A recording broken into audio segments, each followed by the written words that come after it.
እኔ ጋር ደፍሮ የሚመጣ ክርስቲያን የለም።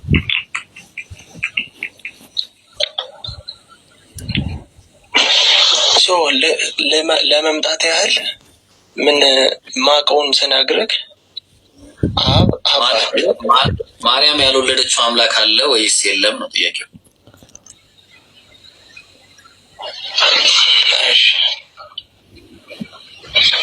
ማርያም ያልወለደችው አምላክ አለ ወይ?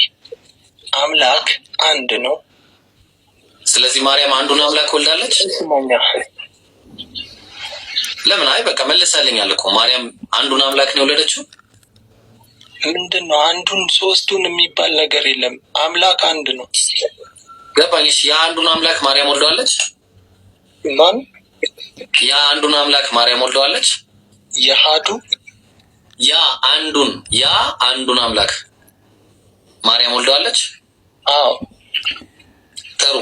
አንዱ አምላክ ወልድ ብቻ ነው ወይስ አብ ወልድ መንፈስ ቅዱስ ነው? አብ ወልድ መንፈስ ቅዱስ አንድ አምላክ ተብለው ነው የሚጠሩት።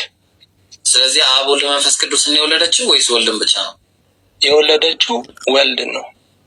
ስለዚህ አንዱን አምላክ ሳይሆን የወለደችው የአንዱን አምላክ አንዱን አካል ነው ማለት ነው። አዎ። አሁን ለምሳሌ አንዱ አምላክ አልተወለደም ማለት ነው። ይኸውልህ ሶስት አምላክ የለንም፣ አንድ አምላክ ነው ያለን። እሺ ያልተወለደ አምላክ አለሽ እንዴ? በግድ ሶስት አምላክ ነው እንድልህ ነው የፈለገው? ለምን ያልተወለደ አምላክ አለ? ይኸውልህ አምላክ አንድ ነው።